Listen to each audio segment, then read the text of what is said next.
Stressed out? Need sleep? The cold weather bringing out those aches and pains or arthritis? There's never been a better time to try cannabis. Check out the Greenhouse of Walled Lake and learn about the natural way to relax and escape all that 2020 stress. The Greenhouse is locally owned, and they love helping people who are new to cannabis. They've got a great flower selection of the best Michigan-grown buds and the biggest pre-roll selection around. Don't want to smoke? No problem. There's vape carts, tinctures, concentrates, and everyone's favorite, edibles, like gummies, chocolates, peppermint bark, breath sprays, even the original Mackinac Island fudge. So check out the Greenhouse of Walled Lake. 21 and over welcome, no med card needed. They also offer senior and veterans discounts and have a great loyalty rewards program. The Greenhouse of Walled Lake. That's greenhousemi.com. Hey, greetings, everybody. Welcome to the Craig Fahle Show on Deadline Detroit. Glad to have you with me on this Wednesday. It is Wednesday of this week already. Can't believe that. But hey, we may have just escaped the last election season. And of course, that was a big deal. But here in Detroit, it's election year in 2021. And there are a ton of people who are coming looking to gain seats on the Detroit City Council, among other positions that are going to be up this year. And if you watch this program or listen to it on a regular basis, you know that I've been interviewing candidates already, especially for the 4th District, which looks like it's going to be very, very competitive in this Detroit City Council race. We've already had interviews with a couple of candidates, and you can find those at deadlinedetroit.com, as you will be able to find this one as well. My guest today, of course, is candidate Latisha Johnson, who is joining me right now. Latisha, welcome to the Craig Fahle Show. It's a pleasure to have you with us today. Awesome. Thank you so much. I appreciate it, and I'm excited about being here. Well, we'll talk a little bit about what you bring to the table, your background, all these sorts of things during this conversation. I'm looking at these sort of as a getting to know you sessions for a lot of these candidates who maybe haven't had a whole lot of opportunities to, be out there, especially in the media. But obviously, you've been in the neighborhood for a long time. You've been working in the East English Village for a long time, among other things that you have done. Why City Council at this point in time? What is it about this position that you're attracted to? So, Craig, I'm not sure if you know, but I actually ran for this position 4 years ago. It was really exciting because a lot of people recognize the work that I did in the community, and I had a lot of neighbors calling me and encouraging me to run for City Council because of the work that I've done in the community. And so it's exciting because I am an average Detroiter, native of Detroit, born and bred, graduated from all Detroit public schools in the city. And I think when people look at me, they look at the average Detroiter in the city who can grow up here, be educated here, be successful here, and someone who can bring people together to get work done in the community. And so it has been and will continue to be exciting for me because it helps me to be the voice of the people, especially the person who does not really see themselves in the political scene and don't feel like their voice is being heard. Well, give me an idea of some of the areas where you think people aren't being heard. What issues in particular that you are hearing from people about that they want to see addressed that they don't think is being adequately addressed right now? Well, Craig, the major thing is the overassessment, the property tax overassessment. And, we know that in the state of Michigan, it is illegal to assess a property for more than 50% of its value. And what we're seeing is that in areas throughout the city where property values are not as high as they may be over in the area where I live, they continue to be overassessed. I have my youngest sister actually lives in District 4, just on the boundary of District 4 near the 9th Precinct. And their property values have tanked so much, but her property taxes are still really high. And I've helped her, working through that process to get hers reduced. But a lot of times people throughout the city just don't have access to the information that they need to be able to address the issues that they have. Of course, water affordability has been a continual issue throughout the city of Detroit. And because of the pandemic, we're seeing more being done to address that, to address, plumbing issues within people's houses, because we also know that our Detroit infrastructure is pretty old, and it takes a lot to maintain our properties. So those are just some of the things that I'm hearing.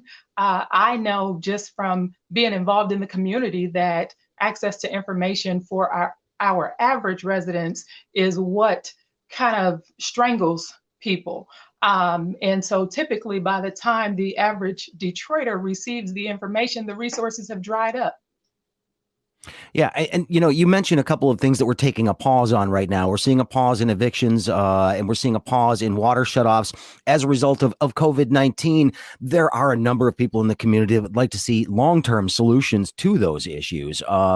And it's really creating a difficult discussion because you have people who pay their water bills, for instance, or pay their taxes, who don't want to be thought of as subsidizing other people, or feel like they are subsidizing other people who maybe can't.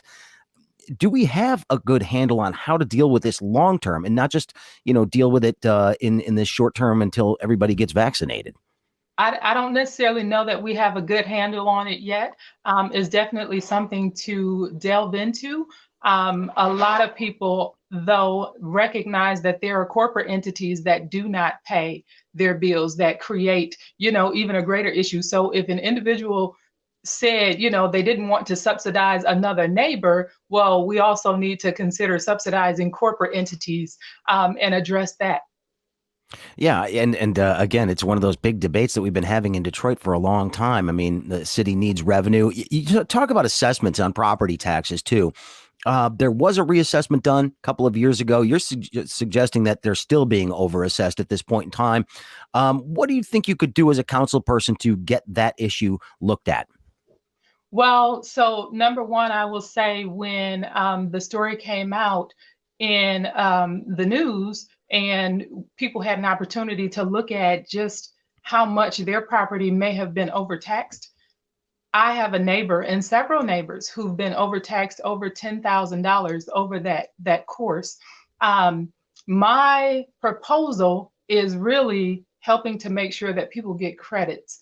We know that the city can't turn around and reimburse people dollar for dollar everything that was overassessed. And I know that the city has been saying that, all of that money did not stay with the city. We understand that. We understand, where dollars are disseminated, but there has to be something that is done to address this situation because, unfortunately, there are numbers of people who lost their home to foreclosure who were overassessed during that same period. So we have to make people whole, whether that is working with the inventory that the Detroit Land Bank has and helping those people to get another property and get it rehabbed so that they are homeowners again, because it was unlawful, it was immoral. And I don't necessarily know that somebody targeted, I hope not, but Alvin Horns, talks about how they were aware that people were being overassessed. And I know that they were trying to right that wrong, but there's still a lot that needs to be done to right that wrong. Because when you look at the fact that people lost their properties during this same time frame, and you also look at the decline in home ownership in the city of Detroit, and you look at the numbers of African Americans who have lost their properties in the city, all of that creates a huge issue. And I'd like to think that we want to work with people who did lose their homes, to work with people who were overassessed, because even though we talk about middle class folks that were overassessed, we're all struggling. We're all, in our area, a lot of our families send their kids to the private school just on the other side of Mac. And just to think that because we make a little bit more money and we can afford to make that decision does not mean that we can afford to just give $10,000 away. My guest once again is Latisha Johnson. She is running for Detroit City Council in District 4. She's a resident of East English Village. And of course, I know that school very well. you started this kind of work that you've been doing, and you've been helping people with foreclosure issues and tax issues for a while. This has been a part of what you wanted to do. You came back at a time when the city was really struggling. Right around the financial crisis, you saw the foreclosure crisis firsthand, both the mortgage and the tax foreclosure crisis. Mhm. One of the things that you have been trying to do is hold financial institutions accountable for some of the role that they played in really almost destroying a number of neighborhoods in the city of Detroit. What still needs to be done? What has yet to be addressed when it comes to righting that wrong? Because neighborhoods are still struggling to come back from that. They are. And I think what you'll see is during that time, so I bought my house in 2005, and then shortly after, we saw the housing market decline. During that housing market decline, I think what we saw is a lot of our neighbors actually purchasing houses on their block to help try to maintain their community. And so now what we're seeing is we have the enforcement of code where they're required to register their property as a rental, and having to deal with greater expenses that they may not necessarily have, and their intent was just to purchase a property to keep it out of an investor's hands, right? And so now we're dealing with all of that, but what we don't see is the likes of the large investors who have property that they've purchased, whether through the land bank, through the Wayne County auction, through a private owner, but have acquired these houses. They have not done anything to the homes. They sit in decay. Um, and it doesn't appear that code is being enforced on the properties that they own. But in addition to that, they're allowed to continue buying houses and sitting on houses. And so in parts of our area, we see numbers of homes that are owned by investors that are just sitting and decaying. So at what point in time do we stop the bleed? We really have to make sure we address those types of situations to get a handle on stabilizing our neighborhoods. And from a role in council, I mean, council, there's a lot of legislative things that you can do at council, but you can't necessarily pick up a phone and call a department director and say, hey, you need to address this problem. That's not necessarily the power that you have in council. So what can you do from that position, you think, that would be more forceful than what you've been able to do in the private sector? Yeah, so I think we have to put legislation in place and understand how it impacts our communities. So when the Detroit Land Bank was reformed or reshaped, I think during that time that you were there, right, there Yes. was you weren't allowed to purchase a property if you were not a Michigan resident or a Michigan entity. Um, but I just got a phone call from a friend who said somebody from out of state, purchased a land bank house, whether through the auction, own it now, however it was done. But my proposal with land bank properties specifically has always been for us to treat them the way that HUD does. When we dispose of properties, we should give owner occupants a first priority, whether it's 2 weeks, 3 weeks, or however long we identify that time, so that we can really encourage owner occupants to purchase those properties as opposed to investors bidding up the price on the house and then not giving the owner occupant a true ability to purchase and rehab that house. Yeah. So I really think that needs to be a legislative mandate that we move forward with that can help to stabilize our neighborhoods. A lot of what it sounds like you're concerned about too is, again, ownership of properties. Detroit, as people know, has become a city that is a majority of people there are renters as opposed to owners of property. That's a complete shift from what it was just 30 years ago. And how do you think is the best way to sort of reverse that trend and engage people and get them to realize that homeownership is, one, it's a tool for your financial future, and two, it does put down deeper roots in a community. So within the nonprofit organization that I run, we are actually having the discussion now throughout the community as to whether or not we would like to start a community land trust.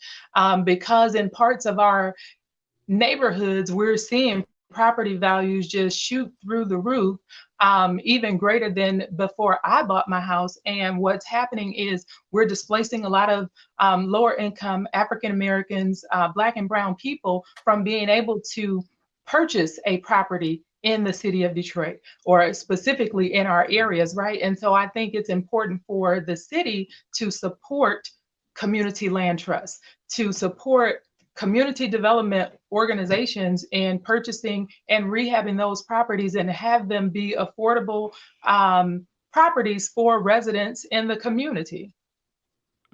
I should remind folks once again, my guest is Latisha Johnson. She's a candidate for the 4th City Council seat in Detroit, and we appreciate her being with us today.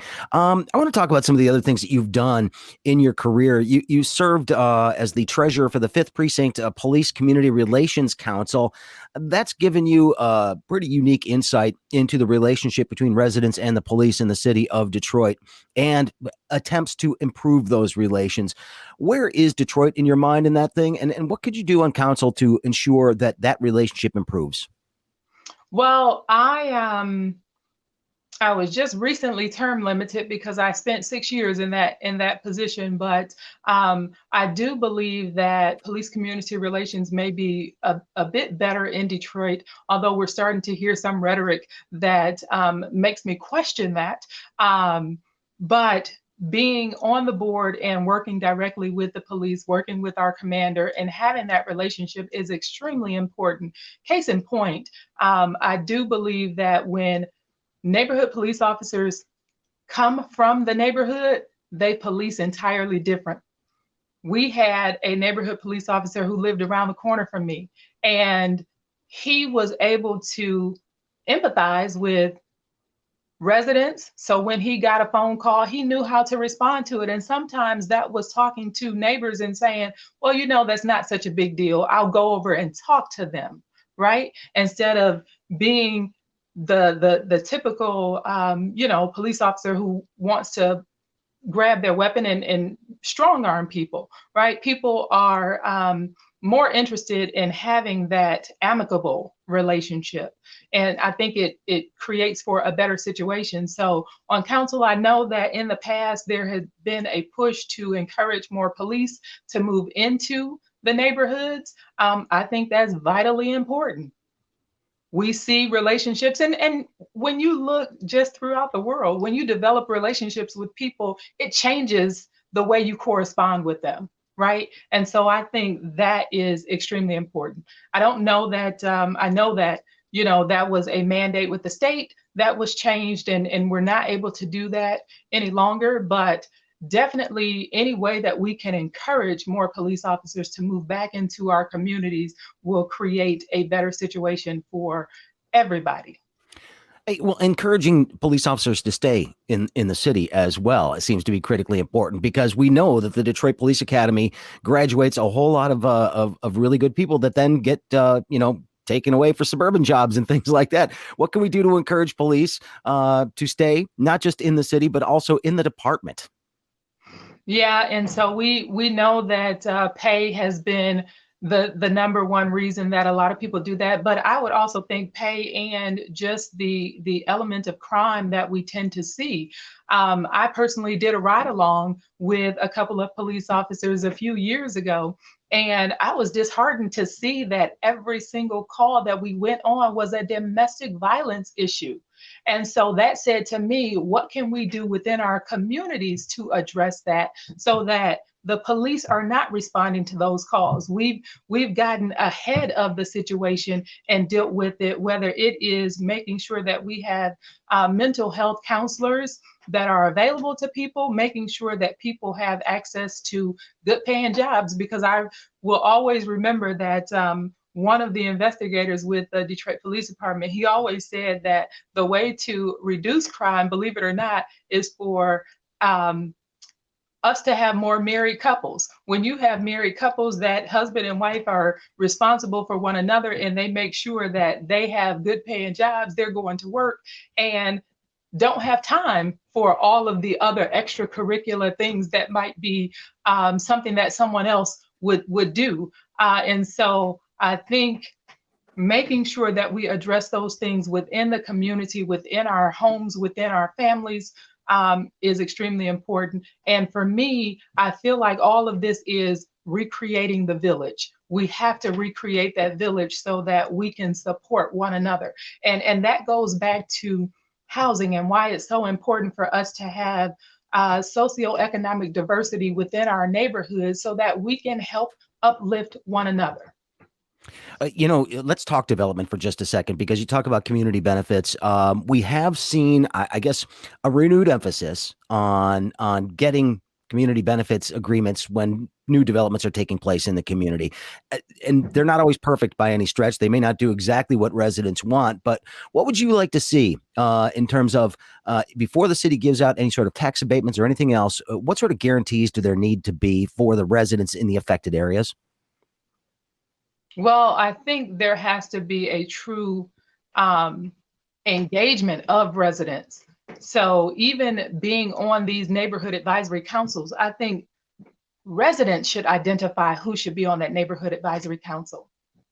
Residents are engaged. We're in the community. We're on the ground. We're having conversations with residents to know what the challenges are, what we're all facing. So if we come to the table, and there has to be a little bit more teeth in that particular ordinance, because right now it's just advisory.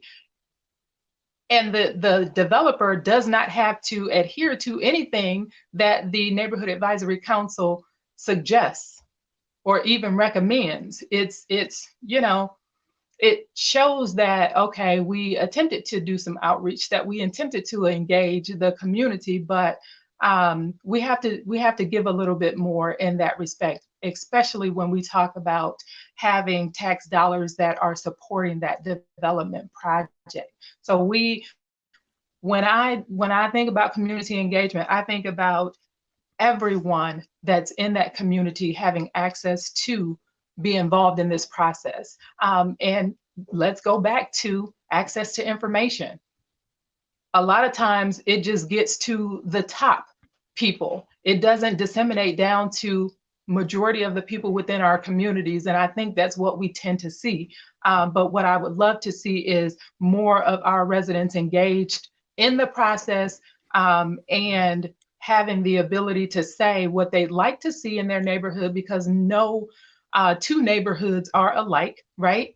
No one decision with a broad stroke is going to help improve all of the neighborhoods throughout a district, let alone throughout the cities, but it gives the people within that community the ability to dictate what they'd like to see from that development project. Because, it may be environmental concerns for one development project. It may be, helping to create some affordable housing for another project. So having the community engaged and involved in the process is vitally important.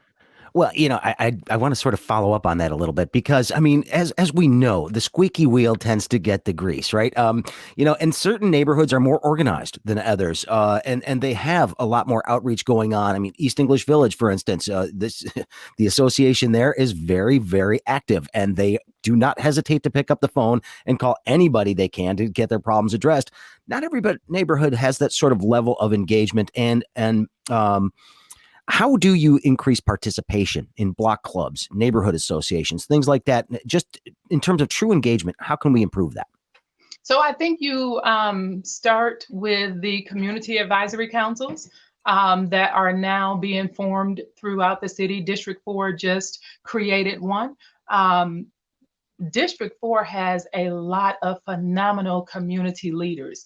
We have to make sure that we're all working together. We have to make sure that we all disseminate information to the residents in our respective area.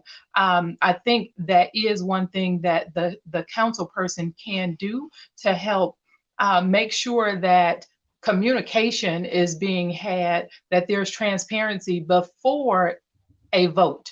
So, bringing folks out, getting their take on what we are going to vote on, and then making sure that they feel as though they are part of that process. You're correct. Not everybody has the president of East English Village within their community, but there are so many people on the ground who are in place and want to see their communities thrive.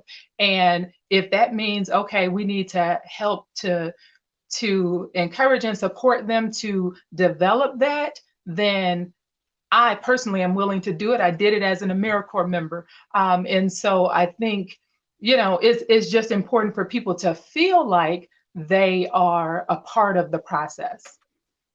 Well, just a couple more questions for you. We've been going for quite a while already, which is fine. It's what I like to do. But I want to get a sense from you as to what you think the overall quality of life is right now for the average Detroiter. And I hate that phrase because there is no such thing as an average Detroiter. We're all different. Everybody's different in their own way, and every neighborhood is different, as you point out. But what is the overall quality of life? Is it on the upswing, or is it still mired in some of the problems that we've been dealing with for a long time in this community? Yeah, I think as you say, no such thing as an average Detroiter. I think it depends on who you ask, right? And it depends on what you are interested in seeing. So when I bought my house in 2005, East English Village was a middle-class African-American neighborhood, right? It's changed dramatically since then. And for me, it bothers me a bit because I've had neighbors call me and say, hey, Latisha, can you help me find another place? Because now the property owner wants to sell the house and I can't afford the $1,500 in rent when my rent used to be $800 a month, right? And so then my responsibility, because of running this nonprofit organization, is really to try to keep them within our 3 neighborhoods.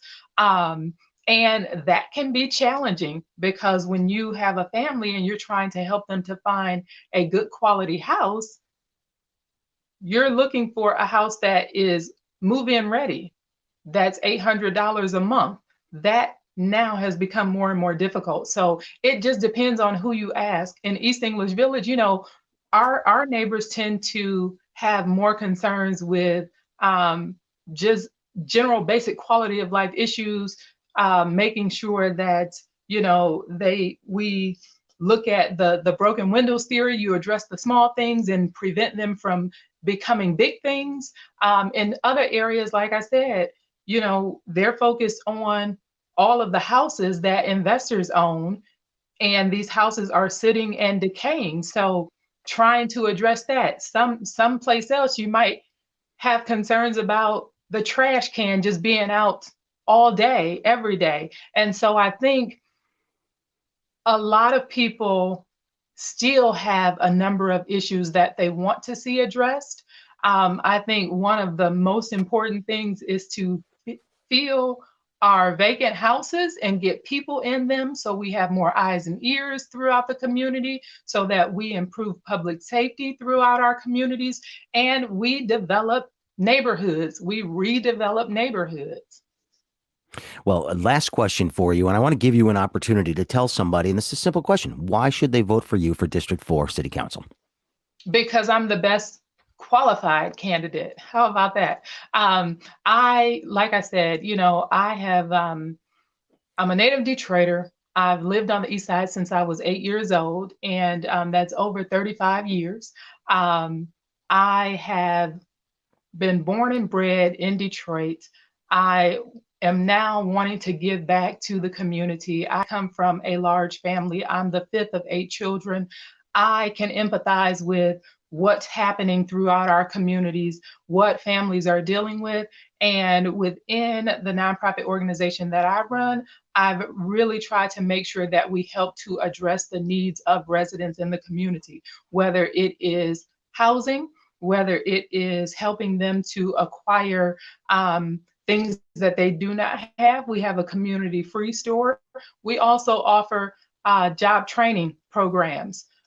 Small grassroots organization, but we've been able to teach people how to upholster furniture, how to sew, how to make jewelry, and do home improvement workshops. So I have been here for the last 14 years working to help uplift people throughout our community so that in totality, we have a good safe community where we are able to help one another, to uplift one another. And because we also didn't get a chance to talk about my time on the Board of Zoning Appeals for the City of Detroit, Go ahead. This is your time. Which is a quasi legislative role. And so I understand that, all of the decisions made in that capacity were not what everybody liked, but it was what I thought was the best for the community that we were discussing. So I understand the difficult conversations. I understand the difficult decisions that have to be made. And I have always and will always make sure that I support the voice of the community and do what's best for the community. Well, and we should remind folks, it is the Mecca Development Company. It's MECCA, correct? That is correct. Yeah. So if they need those resources and they need some help, that's a place to go. And they can find you, I assume, on the web somewhere. Yes, our website is Mecca, MECCA, DC, as in developmentcorporation.org. So that's meccadc.org. Well, we appreciate your time. It's going to be a crowded field this time around, but we've got some solid candidates for sure for people to consider in the 4th district here in the city of Detroit. Latisha Johnson, we appreciate your time today. Thank you so much. Thank you, Craig. I appreciate your time. All right, Latisha Johnson, candidate for the 4th City Council seat, 4th District City Council seat here in the city of Detroit. You can see all of the interviews with the candidates I've done thus far at deadlinedetroit.com. There will be more to come. I guarantee you that as these fields for these various seats start to fill up. And we're still a couple of months away from the filing deadline, so we got a little bit of time before we see who else jumps in. But we appreciate you being here, and we appreciate all of you for checking out the show. Thank you. Stressed out? Need sleep? The cold weather bringing out those aches and pains or arthritis? There's never been a better time to try cannabis. Check out the greenhouse of Walled Lake and learn about the natural way to relax and escape all that 2020 stress. The greenhouse is locally owned, and they love helping people who are new to cannabis. They've got a great flower selection of the best Michigan-grown buds and the biggest pre-roll selection around. Don't want to smoke? No problem. There's vape carts, tinctures, concentrates, and everyone's favorite, edibles, like gummies, chocolates, peppermint bark, breath sprays, even the original Mackinac Island fudge. So check out the greenhouse of Walled Lake. 21 and over welcome, no med card needed. They also offer senior and veterans discounts and have a great loyalty rewards program. The greenhouse of Walled Lake. That's greenhousemi.com.